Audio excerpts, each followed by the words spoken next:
ഈ പകലിൽ ദൈവവചനത്തിൽ നിന്നും നമുക്ക് ധ്യാനിപ്പാനായി അപ്പോസ്തലനായ വിശുദ്ധ പൗലോസ് എഫേസ്യർക്ക് എഴുതിയ ലേഖനം 4-ാം അധ്യായം 11 മുതൽ 15 വരെയുള്ള വാക്യങ്ങൾ. എഫേസ്യർ 4:11 മുതൽ 15 വരെയുള്ള വാക്യങ്ങൾ. അവൻ ചിലരെ അപ്പോസ്തലന്മാരായും ചിലരെ പ്രവാചകന്മാരായും ചിലരെ സുവിശേഷകന്മാരായും ചിലരെ ഇടയന്മാരായും ഉപദേഷ്ടാക്കന്മാരായും നിയമിച്ചിരിക്കുന്നു. അത് നാം എല്ലാവരും വിശ്വാസത്തിലും ദൈവപുത്രനെക്കുറിച്ചുള്ള പരിജ്ഞാനത്തിലുമുള്ള ഐക്യതയും തികഞ്ഞ പുരുഷത്വവും ക്രിസ്തുവിൻ്റെ സമ്പൂർണതയായ പ്രായത്തിൻ്റെ അളവും പ്രാപിക്കുവോളം വിശുദ്ധന്മാരുടെ യഥാസ്ഥാനത്വത്തിനായുള്ള ശുശ്രൂഷയുടെ വേലയ്ക്കും ക്രിസ്തുവിൻ്റെ ശരീരത്തിൻ്റെ ആത്മീക വർധനയ്ക്കും ആകുന്നു. അങ്ങനെ നാം ഇനി മനുഷ്യരുടെ ചതിയാലും ഉപായത്താലും തെറ്റിച്ചു കളയുന്ന തന്ത്രങ്ങളിൽ കുടുങ്ങിപ്പോകുവാൻ തക്കവണ്ണം ഉപദേശത്തിൻ്റെ ഓരോ കാറ്റിനാൽ അലഞ്ഞുഴലുന്ന ശിശുക്കൾ ആയിരിക്കാതെ സ്നേഹത്തിൻ്റെ സത്യം സംസാരിച്ചുകൊണ്ട് ക്രിസ്തു എന്ന തലയോളം സകലത്തിലും വളരുവാൻ ഇടയാകും. അഭിവന്യ ഡോക്ടർ ജോസഫ് മാർ ബർണബാസ് മെത്രാപ്പൊലീത്ത തിരുമേനി, ഇവിടെ വന്ന് ചേർന്നിരിക്കുന്ന ശ്രേഷ്ഠ വൈദികരെ, കർത്താവിൽ പ്രിയ മാതാപിതാക്കന്മാരെ, സഹോദരങ്ങളെ, കുഞ്ഞുങ്ങളെ, ഏവർക്കും ക്രിസ്തുയേശുവിൻ്റെ നാമത്തിലുള്ള സ്നേഹവന്ദനം ഈ സമയത്ത് നേർന്നുകൊള്ളുന്നു. ഇന്ന് കശിശാസ്ഥാനത്തേക്ക് പ്രവേശിക്കുന്ന പ്രിയപ്പെട്ട ജോബിൻ ഷമ്മാശനും ജിജോ ഷമ്മാശനും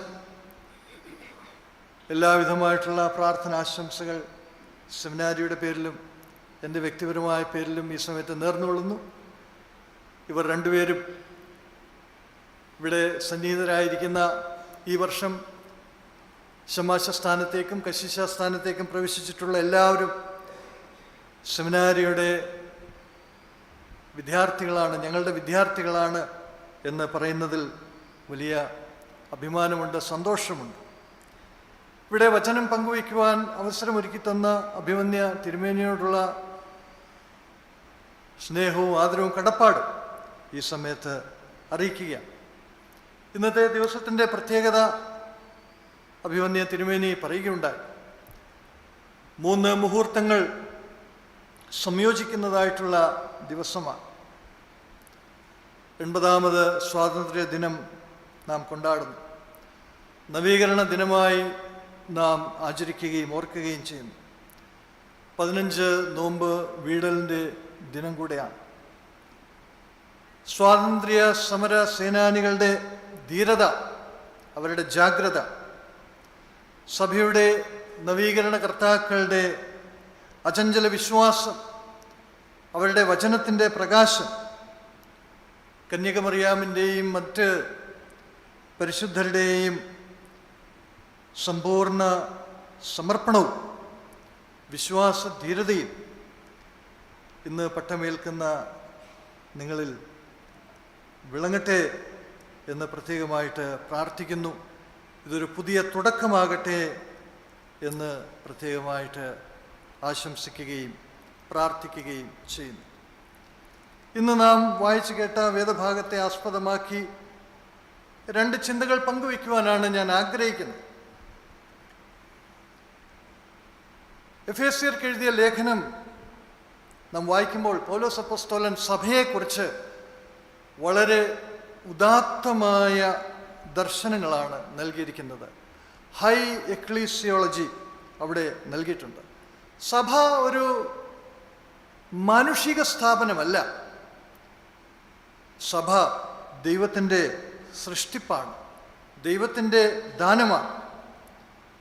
എഫേസ്യർ 1:23 വാക്യത്തിൽ പൗലോസ് അപ്പോസ്തലൻ പറയുന്നത്, സഭയെക്കുറിച്ച് പറയുന്നത്, എല്ലാറ്റിലും എല്ലാം നിറയ്ക്കുന്നവൻ്റെ നിറവാണ് സഭ. എല്ലാറ്റിലും എല്ലാം നിറയ്ക്കുന്നവൻ്റെ നിറവാണ് സഭ. ആ സഭയിലേക്കാണ് ഇന്ന് നിങ്ങളെ വൈദിക ശുശ്രൂഷകരായിട്ട് ദൈവം നിയോഗിക്കുവാനായിട്ട് പോകുന്നത്. You are called to that church. 1 മുതൽ 3 വരെയുള്ള അധ്യായങ്ങൾ നമ്മൾ വായിക്കുമ്പോൾ അത് പൗലോസ് അപ്പോസ്തലൻ ദൈവശാസ്ത്ര പരാമർശങ്ങളാണ് നടത്തുന്നത്. എന്നാൽ 4 മുതൽ 6 വരെയുള്ള അധ്യായങ്ങൾ നമ്മൾ വായിക്കുമ്പോൾ ധാർമ്മികമായിട്ടുള്ള കാര്യങ്ങളാണ്, എത്തിക്സാണ്. അങ്ങനെ തിയോളജിയും എത്തിക്സും കൂടെ ചേർന്നുള്ളതായ ഒരു ലേഖനമാണ് എഫേസ്യർക്ക് എഴുതിയ ലേഖനം. എന്നാൽ നാം ഇന്ന് വായിച്ചു കേട്ടതായിട്ടുള്ള വേദഭാഗം ഈ 2 ഭാഗങ്ങളെയും, ദൈവശാസ്ത്രത്തെയും ധാർമ്മികതയെയും ചേർത്ത് പിടിക്കുന്നതായിട്ടുള്ള ഒരു ഭാഗമാണ്. പൗലോസ് അപ്പോസ്തലൻ എഫേസ്യ ലേഖനത്തിൽ പല ആഹ്വാനങ്ങൾ, രൂപാന്തരം പ്രാപിക്കുവാനായിട്ടുള്ള പല ആഹ്വാനങ്ങൾ നൽകുന്നുണ്ട്. 4-ാം അധ്യായത്തിൻ്റെ 3-ാമത്തെ വാക്യത്തിൽ നിങ്ങൾ ആത്മാവിൻ്റെ ഐക്യത സമാധാന ബന്ധത്തിൽ കാക്കണം എന്ന് പറയുന്നുണ്ട്. 4-ാം അധ്യായത്തിൻ്റെ 22-ാമത്തെ വാക്യത്തിൽ പഴയ മനുഷ്യനെ ഉപേക്ഷിക്കുക എന്ന് പറയുന്നുണ്ട്. 6-ാം അധ്യായത്തിൻ്റെ 11-ാമത്തെ വാക്യത്തിൽ അവിടെ പറയുന്നത് സർവായുധ വർഗം ധരിച്ചുകൊള്ളുക. അങ്ങനെ രൂപാന്തരത്തിനായുള്ള പല ആഹ്വാനങ്ങൾ ഈ ഭാഗത്ത് പൗലോസ് അപ്പോസ്തലൻ നൽകുന്നുണ്ട്. എന്നാൽ ഈ രൂപാന്തരങ്ങൾ ദൈവം തൻ്റെ ജനങ്ങളുടെ ഇടയിൽ സാധ്യമാക്കുന്നത് എങ്ങനെയാണ്? അത് ദൈവം സാധ്യമാക്കുന്നത് തൻ്റെ ശുശ്രൂഷകരിലൂടെയാണ്. താൻ ദാനമായി നൽകുന്ന ശുശ്രൂഷകരിലൂടെയും ആണ്. അതുകൊണ്ട് ശുശ്രൂഷകര് ഉദ്ധിതനായ കർത്താവിൻ്റെ സഭയ്ക്കുള്ള ദാനമാണ്. Shepherds are the gift of risen Christ to the church. അതാണ് ഞാൻ ഈ വചന ശുശ്രൂഷയ്ക്ക് നൽകുവാൻ ആഗ്രഹിക്കുന്നതായിട്ടുള്ള തലക്കെട്ട്. 4-ാം അധ്യായത്തിൻ്റെ 9 മുതലുള്ള വാക്യങ്ങൾ നമ്മൾ വായിക്കുമ്പോൾ അവിടെ സ്വർഗത്തിലേക്ക് കയറുകയും ഭൂമിയിലേക്ക് ഇറങ്ങുകയും ചെയ്യുന്നു എന്നൊക്കെ അവിടെ രേഖപ്പെടുത്തിയിട്ടുണ്ട്. ഉദ്ധിതനായിട്ടുള്ള ക്രിസ്തു ഭൂമിയിൽ നിന്ന് അകന്നു പോകുന്നില്ല, മനുഷ്യരിൽ നിന്ന് അകന്നു പോകുന്നില്ല. കർത്താവിൻ്റെ ഉയർത്തെഴുന്നേൽപ്പും സ്വർഗാരോഹണവുമെല്ലാം മനുഷ്യർക്ക് തന്നെ കൂടുതൽ പ്രാപ്യമാക്കുകയാണ്, മനുഷ്യർക്ക് തന്നെ കൂടുതൽ ലഭ്യമാക്കി തീർക്കുകയാണ്. ഉയർത്തെഴുന്നേറ്റ കർത്താവ് എല്ലാവർക്കും ലഭ്യമാണ്, എല്ലാവർക്കും പ്രാപ്യനാണ്. എല്ലാ ഇടങ്ങളിലുമുള്ള, എല്ലാ കാലത്തുമുള്ള എല്ലാവർക്കും, സകല സൃഷ്ടിക്കും കർത്താവ് പ്രാപ്യനാണ്. അവൻ തൻ്റെ ദാനങ്ങളെ സമൃദ്ധമായി സഭയുടെ മക്കൾക്ക് പകരുന്നു എന്നാണ് പറയുന്നത്. ഹി ഗേവ് എന്നാണ് അവിടെ പറയുന്നത്. ശുശ്രൂഷകരും ശുശ്രൂഷ സ്ഥാനങ്ങളും കർത്താവിൻ്റെ ദാനമാണ്. 4 ദാനങ്ങൾ അവിടെ പറയുന്നുണ്ട്. അപ്പോസ്തലന്മാരായും പ്രവാചകന്മാരായും സുവിശേഷകന്മാരായും ഇടയന്മാരായും ഉപദേഷ്ടാക്കന്മാരായും നിയമിച്ചിരിക്കുന്നു. ഇടയന്മാരും ഉപദേഷ്ടാക്കന്മാരും അത് 2 അല്ല, 1 തന്നെയാണ്. 2 ശുശ്രൂഷകളാണ് അവിടെ പറയുന്നത്. They are not 2 separate ministries. ഇടയന്മാരായ ഉപദേഷ്ടാക്കന്മാർ, ഉപദേഷ്ടാക്കന്മാരായ ഇടയന്മാർ, അത് 2ഉം ചേർന്ന് കിടക്കുന്നതായിട്ടുള്ള ഒന്നാണ്. ഇടയൻ എന്ന് പറയുന്നത് വേദപുസ്തകത്തിലെ ഏറ്റവും ഹൃദ്യമായിട്ടുള്ള ഒരു രൂപകമാണ്. പഴയ നിയമം നമ്മൾ വായിക്കുമ്പോൾ ഇസ്രായേൽ ജനത്തെ നയിക്കുന്നതായിട്ടുള്ള ആളുകളെല്ലാം അവർ ഇടയൻ എന്നാണ് സംബോധന ചെയ്യുന്നത്. ഇടയൻ നയിക്കുകയും മേയ്ക്കുകയും പോഷിപ്പിക്കുകയും സംരക്ഷിക്കുകയും കരുതുകയും എല്ലാം ചെയ്യുന്നവനാണ്. ജീവപ്രദമായിട്ടുള്ള ശുശ്രൂഷയാണ് ഇടയ ശുശ്രൂഷ. അതുപോലെയാണ് ഉപദേഷ്ടാവ് എന്ന് പറയുന്നതും. ജീവപ്രദമായിട്ടുള്ള വചനം ജനങ്ങൾക്ക് പകർന്ന് അവരെ പോഷിപ്പിക്കുന്നതായിട്ടുള്ള ഒരു ശുശ്രൂഷയാണ് ഉപദേഷ്ടാവിൻ്റെ ശുശ്രൂഷ. മേളിൽ പറയുന്നതായിട്ടുള്ള അപ്പോസ്തലന്മാർ, പ്രവാചകന്മാർ, സുവിശേഷകർ, ആ ശുശ്രൂഷകളും വളരെ പ്രധാനപ്പെട്ടതാണ്. എന്നാൽ അത് ദൗത്യ മുന്നേറ്റങ്ങൾക്ക് വേണ്ടിയുള്ള നിയോഗമാണ്. For the mission outreach of the church, ദൗത്യ മുന്നേറ്റങ്ങൾക്ക് വേണ്ടിയുള്ള നിയോഗം. എന്നാൽ ഇടയന്മാരും ഉപദേഷ്ടാക്കന്മാരും സഭയിലുള്ള ദൈവ മക്കൾക്ക് വേണ്ടുന്ന കരുതൽ പകരുവാൻ, കൂട്ടായ്മ പകരുവാൻ, വചനം വിഭാഗിച്ചു കൊടുക്കുവാൻ, കൂദാശ അനുഷ്ഠിക്കുവാൻ, അവർക്ക് സ്നേഹവും കരുതലും മനസ്സലിവും അനുകമ്പയും പ്രോത്സാഹനവും നൽകുവാനായിട്ടുള്ള ഒരു വലിയ ശുശ്രൂഷയാണ്. ഇടയന്മാരുടെയും ഉപദേഷ്ടാക്കന്മാരുടെയും ശുശ്രൂഷയാണ് ഈ സഭയുടെ ഐക്യം നിലനിർത്തുന്നത്. സഭയ്ക്ക് മറ്റ് ശുശ്രൂഷകളൊക്കെ നിർവഹിപ്പാൻ തക്കവണ്ണം ശക്തിയും ഓജസ്സും തേജസ്സും എല്ലാം പകർന്നത് ഈ ഇടയ ശുശ്രൂഷയാണ്. എന്നാൽ ഈ ഇടയ ശുശ്രൂഷ നമുക്ക് ലഭിക്കുന്നത് എവിടെ നിന്നാണ്? ഇടയ ശുശ്രൂഷ നമുക്ക് ലഭിക്കുന്നത് നമ്മുടെ ഒരു തിയോളജിക്കൽ ഡിഗ്രി ഉള്ളത് കൊണ്ട് മാത്രമാകത്തില്ല. നമ്മുടെ വ്യക്തിപ്രഭാവം കൊണ്ട് മാത്രം അത് സാധ്യമായി തീരുകയില്ല. നമ്മുടെ സ്വാധീനം കൊണ്ടോ നമ്മുടെ പ്രശസ്തി കൊണ്ടോ അതൊരിക്കലും സാധ്യമല്ല. ഈ ശുശ്രൂഷ നമുക്ക് ലഭ്യമായിരിക്കുന്നത് ഉദ്ധിതനായ ക്രിസ്തുവിൽ നിന്നാണ്. ആ ഒരു വലിയ ചിന്ത എല്ലാ ശുശ്രൂഷകരെയും, അജപാലന ശുശ്രൂഷയിലായിരിക്കുന്ന എല്ലാവരെയും ഭരിക്കേണ്ടതായിട്ടുള്ള കാര്യമാണ്. ആ ചിന്ത നമ്മെ താഴ്മയുള്ളവരാക്കുകയും ദൈവമക്കളെ കൂടുതൽ നന്ദിയുള്ളവരാക്കി തീർക്കുകയും ചെയ്യുന്നതായിട്ടുള്ള ഒരു ചിന്തയാണ്. ഈ ഭാഗത്ത് നിന്ന് ആദ്യമായിട്ട് ഞാൻ പറയുവാൻ ആഗ്രഹിക്കുന്ന ചിന്ത, shepherds ministry is to equip the ministers for service. ശുശ്രൂഷയുടെ വേലയ്ക്കായി സഭാജനങ്ങളെ യഥാസ്ഥാനപ്പെടുത്തുന്നവരാണ് ഇടയന്മാർ. ശുശ്രൂഷയുടെ വേലയ്ക്കായി സഭാജനങ്ങളെ യഥാസ്ഥാനപ്പെടുത്തുന്നവരാണ് ഇടയന്മാർ.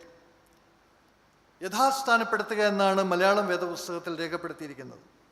എന്നാൽ ഇംഗ്ലീഷ് വേദപുസ്തകം വായിക്കുമ്പോൾ അവിടെ എക്വിപ്പ് എന്നുള്ളതായ പദം ആണ് ഉപയോഗിക്കുന്നത്. 3 കാര്യങ്ങളാണ് 13-ാമത്തെ വാക്യത്തിൽ പറയുന്നത്. 13-ാമത്തെ വാക്യത്തിൽ യഥാസ്ഥാനത്വത്തിനായി, ശുശ്രൂഷയുടെ വേലയ്ക്കായി, ക്രിസ്തു സഭയുടെ ആത്മീക വർധനവിനായി 3 കാര്യങ്ങൾ പറയുന്നുണ്ട്. അതിൽ വളരെ പ്രധാനമായിട്ടുള്ള കാര്യമാണ് എക്വിപ്പിംഗ്, യഥാസ്ഥാനപ്പെടുത്തുന്നതായിട്ടുള്ള ശുശ്രൂഷ. അതിന് മൂലപദമായിട്ടുള്ള ഗ്രീക്ക് പദം ഉപയോഗിച്ചിരിക്കുന്നത് കാറ്റാറിക്സോ എന്നുള്ളതായിട്ടുള്ള പദമാണ്. ആ പദം ഞാൻ ഈ ഗ്രീക്ക് പറയുവാനായിട്ടുള്ള കാരണം ആ പദത്തിന് ഭിന്ന അർത്ഥങ്ങളാണ്, വിഭിന്നമായിട്ടുള്ള അർത്ഥങ്ങളാണ് ആ പദത്തിനുള്ളത്. അത് വേദപുസ്തകത്തിൽ ഉടനീളം ഉപയോഗിച്ചിട്ടുള്ളതായൊരു പദമാണ്. മത്തായിയുടെ സുവിശേഷം 4-ാം അധ്യായത്തിൻ്റെ 21-ാമത്തെ വാക്യത്തിൽ യാക്കോബും യോഹന്നാനും മറ്റ് 2 സഹോദരങ്ങളും സെബദിയും കൂടെ വല നന്നാക്കുന്ന ഒരു രംഗമുണ്ട് അവിടെ. ആ നന്നാക്കുന്നു എന്ന പദത്തിന് അവിടെ മൂലപദം ഇതാണ് ഉപയോഗിച്ചിരിക്കുന്നത്. ഗലാത്യർക്ക് എഴുതിയ ലേഖനം 6-ാം അധ്യായം 1-ാം വാക്യത്തിൽ തെറ്റിപ്പോയവനെ സൗമ്യതയോടെ യഥാസ്ഥാനപ്പെടുത്തുക എന്ന് പറയുന്നിടത്തും ഈ പദമാണ് ഉപയോഗിച്ചിരിക്കുന്നത്. എബ്രായർ 13-21 ദൈവേഷ്ടം ചെയ്യുവാൻ എല്ലാ നന്മയിലും യഥാസ്ഥാനപ്പെടുത്തി, അവിടെ ഈ പദമാണ് ഉപയോഗിച്ചിരിക്കുന്നത്. ചില ഭാഗങ്ങളിൽ സൗഖ്യമാക്കുന്നതിന് ഈ പദമാണ് ഉപയോഗിച്ചിരിക്കുന്നത്. ഹീലിംഗ് എന്നുള്ളതായ വാക്കിനും ഈ പദമാണ് ഉപയോഗിച്ചിരിക്കുന്നത്. അതായത് ഒരു ഇടയൻ്റെ വളരെ പ്രധാനമായിട്ടുള്ള ശുശ്രൂഷ എന്ന് പറയുന്നത് യഥാസ്ഥാനപ്പെടുത്തലാണ്. Restoration to the proper function, പ്രോപ്പറായിട്ടുള്ള ഫങ്ഷനിലേക്ക് റെസ്റ്റോർ ചെയ്യുക എന്നുള്ളതാണ്. ഒരിടയൻ സൗഖ്യദായക ശുശ്രൂഷയും യഥാസ്ഥാനപ്പെടുത്തലിൻ്റെ ശുശ്രൂഷയും ദൈവജനങ്ങളുടെ ഇടയിൽ നിർവഹിക്കുന്നത് ദൈവജനത്തെ ദൈവോദ്ദേശപ്രകാരം ജീവിപ്പാനും പ്രവർത്തിപ്പാനുമായിട്ട് അവരെ യഥാസ്ഥാനപ്പെടുത്തുന്നതിൻ്റെ ഭാഗമായിട്ടാണ്. ദൈവം അവർക്ക് ശുശ്രൂഷ ഏൽപ്പിച്ചിട്ടുണ്ട്. ആ ശുശ്രൂഷയിലേക്ക് യഥാസ്ഥാനപ്പെടുത്തുന്നതായിട്ടുള്ള ഒരു വലിയ ശുശ്രൂഷയാണ് അവർ ചെയ്യുന്നത്. പിന്നീട് നമ്മൾ അവരെ കാണുന്നത് ശുശ്രൂഷയുടെ വേലയ്ക്കായി എന്നുള്ള പദമാണ്. അവിടെ ശുശ്രൂഷയ്ക്ക് ഉപയോഗിച്ചിരിക്കുന്ന പദം ഡയക്കോനിയ എന്നുള്ള പദമാണ്. അതും ഭിന്നർത്ഥമുള്ളതായിട്ടുള്ള ഒരു പദമാണ്. യേശുവിൻ്റെ ശുശ്രൂഷയെ സൂചിപ്പിക്കുന്ന പദമാണ് ഡാക്കോനിയ. മർക്കോസ് 10:45 ശുശ്രൂഷിക്കപ്പെടുവാനല്ല, ശുശ്രൂഷിക്കുവാനാണ് മനുഷ്യപുത്രൻ വന്നത് എന്ന് പറയുന്നുണ്ട്.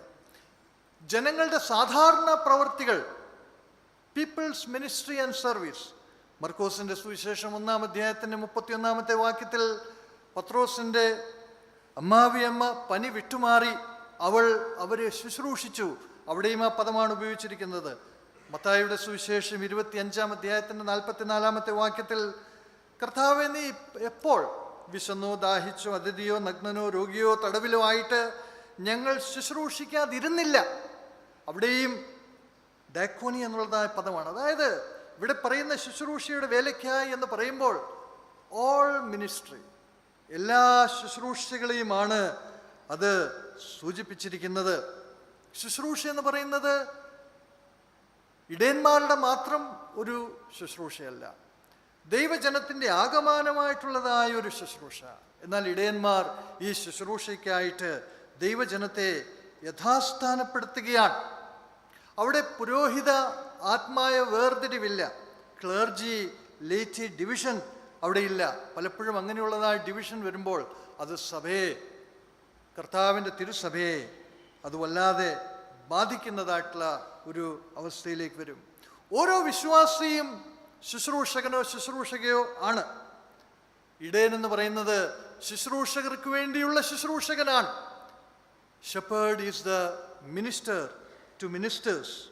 അതുകൊണ്ട് ശുശ്രൂഷകൻ, ഇടയൻ എന്ന് പറയുമ്പോൾ എല്ലാ ജോലിയും തന്നെ ചെയ്യുന്നയാളല്ല, എല്ലാം സ്വയം ഏറ്റങ്ങ് ചെയ്യുന്നതായിട്ടുള്ള വ്യക്തിയല്ല. ഒരു ശുശ്രൂഷകൻ്റെ മഹത്വം, ഒരു ഇടയൻ്റെ മഹത്വം എന്ന് പറയുന്നത് ശുശ്രൂഷയുടെ വേലയ്ക്കായി വലിയൊരു സമൂഹത്തെ ഒരുക്കുക എന്നുള്ളതാണ്. വലിയൊരു സമൂഹത്തെ ശുശ്രൂഷയുടെ വേലയ്ക്കായി ഒരുക്കുന്നത് ഇടയ ശുശ്രൂഷയുടെ ഒരു വലിയ നിയോഗമാണ്. പിന്നീട് അവിടെ പറയുന്നത് ആത്മീക വർധനവിനായുള്ള യഥാസ്ഥാനപ്പെടുത്തൽ, ആത്മീക വർധനവിനായുള്ള യഥാസ്ഥാനപ്പെടുത്തൽ, ഫോർ ബിൽഡിംഗ് അപ്പ് എന്നുള്ള പദമാണ് അവിടെ ഉപയോഗിച്ചിരിക്കുന്നത്. സഭ എന്ന് പറയുന്നത് നിലയ്ക്കാത്ത നിർമ്മാണം നിരന്തരം നടന്നുകൊണ്ടിരിക്കുന്ന ഭവനം പോലെയാണ്. നിലയ്ക്കാത്ത നിർമ്മാണം നിരന്തരം നടന്നുകൊണ്ടിരിക്കുന്ന ഭവനം പോലെയാണ് സഭ. ഒരു വശത്ത് നിർമ്മാണം നടക്കുന്നു, വേറൊരു വശത്ത് യഥാസ്ഥാനപ്പെടുത്തൽ നടക്കുന്നു. ഒരുപോലെ ഒരുമിച്ച് നിർമ്മാണവും യഥാസ്ഥാനപ്പെടുത്തലും നടക്കേണ്ടതായിട്ടുള്ള ഇടമാണ് സഭ. The church is always under construction and under maintenance, under restoration. അത് രണ്ടും ഒരുമിച്ച് നടക്കും. ഇതിനെ രണ്ടിനെയും ചേർത്ത് പിടിച്ച് ഇൻറ്റിഗ്രേറ്റ് ചെയ്ത് ക്രിസ്തു ശരീരമാകുന്ന സഭയിലെ മക്കൾക്ക് പുതു ചൈതന്യം പകരുന്നതായിട്ടുള്ള ശുശ്രൂഷയാണ് ആത്മീക വർധനവ്. ഈ ആത്മീക വർധനവ് പ്രാപിക്കുവാനായി സഭാമക്കളുടെ ഏവരുടെയും പങ്ക് ഉറപ്പുവരുത്തുക, അവരെ സജ്ജരാക്കുക എന്നുള്ള ഒരു വലിയ നിയോഗം ഇടയന്മാർക്ക് ഉണ്ട്. രണ്ടാമതായിട്ട് ഞാൻ പറയുവാൻ ആഗ്രഹിക്കുന്ന ചിന്ത, shepherd's are the defenders of faith and the protectors of congregation. 14-15 വാക്യങ്ങൾ. ഇടയന്മാർ വിശ്വാസത്തിൻ്റെ കാവലാളുകളും സഭാജനങ്ങളുടെ സംരക്ഷകരുമാണ്. 14-15 വാക്യം. സഭയുടെ മുന്നോട്ടുള്ള ഗമനത്തിൽ സഭ എല്ലായ്പ്പോഴും പല വെല്ലുവിളികൾ നേരിടുന്നുണ്ട്. പല വെല്ലുവിളികളെ സഭ നേരിടുകയും ആ വെല്ലുവിളികളെയൊക്കെ ദൈവകൃപയിൽ ആശ്രയിച്ച് അതിനെ അതിജീവിക്കുകയും ചെയ്യാറുണ്ട്. നാം നേരിടുന്ന ഏറ്റവും വലിയ വെല്ലുവിളി സഭയുടെ ആരംഭം തൊട്ടേ, തുടക്കം തൊട്ടേ തെറ്റായ ഉപദേശങ്ങളുടെ കാറ്റുകളാണ്. ഇവിടെ രേഖപ്പെടുത്തിയിട്ടുണ്ട്, ഉപദേശത്തിൻ്റെ ഓരോ കാറ്റിനാൽ അലഞ്ഞുഴലുന്ന ശിശുക്കൾ എന്ന് ഇവിടെ പൗലോസ് അവിടെ വിശേഷിപ്പിക്കുന്നുണ്ട്. തെറ്റായ ഉപദേശങ്ങളെ കാറ്റുകളായിട്ടാണ് പറയുന്നത്, വിൻഡ്സ് ഓഫ് റോങ് ഡോക്ട്രിൻസ്. ആ കാറ്റുകളിൽ അലഞ്ഞുഴലുന്ന നിഷ്കളങ്കരായിട്ടുള്ള വിശ്വാസ സമൂഹം ശിശുക്കളെപ്പോലെയാണ് എന്നാണ് പറയുന്നത്. ശിശുക്കളുടെ പ്രത്യേകത, നമുക്ക് ചില പ്രത്യേകത, അതിലൊരു പ്രത്യേകത എന്താണെന്ന് ചോദിച്ചാൽ കയ്യിലുള്ളതായ കാര്യം ചിലപ്പോൾ വേണ്ടെന്ന് വയ്ക്കും. എപ്പോഴാണ് വേണ്ടെന്ന് വയ്ക്കുന്നത്? പുതിയത് കാണുമ്പോൾ പഴയത് വേണ്ട എന്ന് വയ്ക്കും, പുതിയതിനു വേണ്ടി നിർബന്ധം പിടിക്കും, വാശി പിടിക്കും. പലപ്പോഴും വിശ്വാസികൾ അവരുടെ നിഷ്കളങ്കതയിൽ പുതിയ പഠിപ്പിക്കലിലേക്ക് ആകൃഷ്ടരാകാറുണ്ട്. ഒറ്റപ്പെട്ട സംഭവങ്ങളും വ്യാപകമായിട്ടുള്ള സംഭവങ്ങളും നമുക്ക് നമ്മുടെ ഇടയിൽ കാണാവുന്നതാണ്. തെറ്റായ ഉപദേശങ്ങളിലൂടെ തെറ്റായ ഐഡിയോളജീസിലൂടെ സഭയിൽ നിന്നും വ്യതിചലിച്ചു പോകുന്നതായിട്ടുള്ള സംഭവങ്ങൾ വിശ്വാസികളുടെ ജീവിതത്തിൽ ഉണ്ട്. ഇവിടെ പൗലോസ് അപ്പോസ്തലൻ പറയുന്നതായിട്ടുള്ള കാര്യങ്ങൾ ചതിയാലും, അങ്ങനെ ഇനി മനുഷ്യരുടെ ചതിയാലും ഉപായത്താലും തെറ്റിച്ച് കളയുന്ന തന്ത്രങ്ങളിൽ കുടുങ്ങിപ്പോകുവാൻ തക്കവണ്ണം, മനുഷ്യരുടെ ചതിയും ഉപായവും തന്ത്രങ്ങളും അതിൽ കുടുങ്ങിപ്പോകാതെ, ചതിയും ഉപായങ്ങളും തന്ത്രങ്ങളും വർദ്ധിച്ചു വരുന്നതായ ഒരാത്മീക ഗോളം, ആ ആത്മീക ഗോളത്തിൽ ഇരകളാകുന്ന സഭയിലെ നഷ്ടപ്പെട്ടു പോകുന്ന നിഷ്കളങ്കരായിട്ടുള്ള ദൈവജനത്തെ സംരക്ഷിക്കുവാനായിട്ടുള്ള ഒരു വലിയ നിയോഗം ഇടയ ശുശ്രൂഷയിൽ ഏർപ്പെട്ടിരിക്കുന്ന എല്ലാവർക്കും ഉണ്ട്. അർത്ഥപൂർണമായിട്ടുള്ള വേദപുസ്തക അധിഷ്ഠിതമായിട്ടുള്ള പഠിപ്പിക്കലിലൂടെ അവരെ സംരക്ഷിക്കേണ്ട നിയോഗം ഇടയന്മാർക്കുണ്ട്. ഈ എഫേസ്യ ലേഖനം എഴുതപ്പെടുന്നതിൻ്റെ പശ്ചാത്തലം അതുതന്നെയാണ്. സഭയിൽ വളർന്നു വന്നതായിട്ടുള്ള ഡോസേറ്റിസം എന്നുള്ളതായ തെറ്റായ പഠിപ്പിക്കൽ, ക്രിസ്ത്യൻ ഗ്നോസ്റ്റിസിസം എന്നുള്ളതായ തെറ്റായ പഠിപ്പിക്കൽ, അതിനെയൊക്കെ ചെറുക്കുവാനായിട്ടാണ് ഈ എഫേസ്യ ലേഖനം എഴുതപ്പെട്ടത്. സഭയുടെ നവീകരണത്തെക്കുറിച്ച് നമ്മൾ പറയുമ്പോൾ, സഭയുടെ നവീകരണ കാലങ്ങളിൽ ഇങ്ങനെയുള്ള തെറ്റായ പല പല പഠിപ്പീരുകൾ ഉടലെടുത്തു. അതിനെയൊക്കെ സഭ ചെറുത്തു എന്നുള്ളതായിട്ടുള്ള വലിയ ചരിത്രം മലങ്കര സഭയ്ക്ക് ഉണ്ട്. അതിലൊന്ന് 1806 മാർത്തോമ 6-ാം മെത്രാപ്പൊലിത്തയുടെ കാലത്ത്, മാർത്തോമ 6 അല്ലെങ്കിൽ വലിയ ദീവന്നാസ്യോസ് മെത്രാപ്പൊലിത്തയുടെ കാലത്ത് ആർത്താറ്റ് പടിയോല എന്ന് പറയുന്നതായിട്ടുള്ളൊരു രചനയുണ്ടായി. ഈ ആർത്താറ്റ് പടിയോല എന്താണ്? ആർത്താറ്റ് പടിയോല പറയുന്നത്, അത് രേഖപ്പെടുത്തിയിരിക്കുന്നത്, പരദേശത്ത് നിന്ന് വന്ന ഉപദേശിമാരുടെ ഇടത്തൂടെ, അതായത് റോങ് ടീച്ചിങ്സ്, ഇടത്തൂടെ ഉപദേശം കേട്ട് വഴക്ക് പിടിച്ച് പള്ളി പിരിഞ്ഞ് മുതൽ കൈയടക്കി ആ നടപടിക്കെതിരെ ആർത്താറ്റ് പള്ളിയിൽ വെച്ച് നാട്ടുകാരായ 6 വികാരി അച്ഛന്മാർ ജനങ്ങളെ കൊണ്ട് സത്യം ചെയ്യിക്കുന്നതായിട്ടുള്ള ആ രചനയാണ് ആർത്താറ്റ് പടിയോല.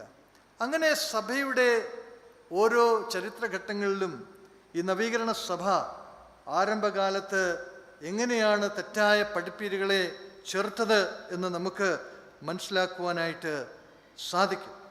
ആ ഒരു വലിയ ദർശനം നമുക്കും ഉണ്ടാകേണ്ടത് ആവശ്യമാണ്. വേദപുസ്തകവും ആനുകാലിക ദൈവശാസ്ത്രവും സഭാചരിത്രവും സഭയുടെ പാരമ്പര്യങ്ങളും പ്രാർത്ഥനാപൂർവം അപഗ്രഥിച്ച് പഠിച്ച് നല്ല പഠിപ്പിക്കലുകൾ സഭാജനത്തിന് നൽകുവാൻ ഇടയന്മാർക്ക് സാധിക്കണം. അങ്ങനെ സഭയുടെ വിശ്വാസ ദർശനത്തിൻ്റെ കാവലാളുകളാണ് ഇടയന്മാർ. അതുപോലെ തന്നെ സഭാജനങ്ങളുടെ സംരക്ഷകരാണ്, പ്രൊട്ടക്ടറാണ്. എങ്ങനെയാണ് പ്രൊട്ടക്റ്റ് ചെയ്യേണ്ടത് എന്നുള്ള കാര്യം ഇവിടെ പറയുന്നുണ്ട് 15-ാമത്തെ വാക്യത്തിൽ. സ്നേഹത്തിൽ സത്യം സംസാരിക്കണം. സത്യം സംസാരിക്കുക എന്ന് മാത്രമല്ല, സത്യം ചെയ്യുക, സത്യം ജീവിക്കുക. നമ്മുടെ ജീവിതം തന്നെ സത്യമായിരിക്കണം. മഹാത്മാജി പറയുന്നത് പോലെ, my life is my message. ജീവിതത്തിലും പ്രവൃത്തിയിലും ആലോചനകളിലും സംസാരങ്ങളിലും ചർച്ചകളിലും ബന്ധങ്ങളിലും സത്യം ഉണ്ടായിരിക്കേണ്ടത് ഒരു ഇടയൻ്റെ വ്യക്തിമുദ്രയാണ്. എന്നാൽ ഈ സത്യം സ്നേഹത്തിൽ ചാലിക്കപ്പെടണം. സ്നേഹത്തിലുള്ളതായ സത്യം, സ്നേഹമാണ് അതിൻ്റെ വിശേഷണം. ത്യാഗപരമായിട്ടുള്ള, നാം ഒരു വിശേഷണം കൂടെ ചേർത്താൽ, ത്യാഗപരമായിട്ടുള്ള സ്നേഹത്തിൽ സത്യം, സ്നേഹത്തിൽ ചാലിച്ചതായിട്ടുള്ള സത്യം. We have to balance both love and truth. സ്നേഹത്തിൽ സത്യം ചാലിക്കണം, സത്യത്തിൽ സ്നേഹവും ചാലിക്കണം. അത് ഇടയശുശ്രൂഷയുടെ ഭാഗമാണ്. പിന്നീട് അവിടെ പറയുന്നതായിട്ടുള്ള ഒരു കാര്യം, ക്രിസ്തു എന്ന തലയോളം സകലത്തിലും വളരുവാൻ ഇടയാകണം. നമ്മുടെ വളർച്ചയുടെ ഡയറക്ഷൻ, ഒരു ഇടയൻ്റെയും ഒരു ഇടവകയുടെയും വളർച്ചയുടെ ഡയറക്ഷൻ എന്താണെന്ന് ഇവിടെ പറയുന്നുണ്ട്. ഗ്രോ ഇൻ ടു ക്രൈസ്റ്റ്, ക്രിസ്തു എന്ന തലയോളം വളരുവാൻ സഹായിക്കണം. പലപ്പോഴും നാം കാണുന്നത് വളരുംതോറും ക്രിസ്തുവിൽ നിന്ന് നമ്മൾ അകന്നു പോവുകയാണ്. വളരുംതോറും ക്രിസ്തുവിൽ നിന്ന് അകന്നു പോവുകയല്ല, ക്രിസ്തുവിലേക്കാണ്, ക്രിസ്തുവിലാണ് നാം വളരേണ്ടത്. ക്രിസ്തുവിലേക്കാണ് ഒരു ഇടയനും ഇടവകയും വളരേണ്ടത്. ദ കോർപ്പറേറ്റ് ഗ്രോത്ത്, സംഘടിതമായിട്ടുള്ള വളർച്ച ഇടയൻ്റെയും ഇടവകയുടെയും ക്രിസ്തു എന്ന തലയോളം ക്രിസ്തുവിലേക്ക് ആയിരിക്കണം എന്നുള്ളതാണ്. ഇന്ന് കശീശ സ്ഥാനത്തേക്ക് പ്രവേശിക്കുന്ന പ്രിയ സഹോദരങ്ങളെ, you are the gift of risen Christ to the church. സഭയ്ക്ക് ഉദ്ധിതനായ ക്രിസ്തു നൽകിയ ഏറ്റവും വലിയ ദാനമാണ് എന്നുള്ളതായ ചിന്ത എപ്പോഴും നമുക്കുണ്ടായിരിക്കണം. എന്തിനു വേണ്ടിയാണ് എന്നുള്ള കാര്യം നാം ഇവിടെ കേട്ടു. സഭയിലും സമൂഹത്തിലും ശുശ്രൂഷയ്ക്ക് വേണ്ടി ദൈവജനത്തെ ഒരുക്കി യഥാസ്ഥാനപ്പെടുത്തുവാനായിട്ടാണ്,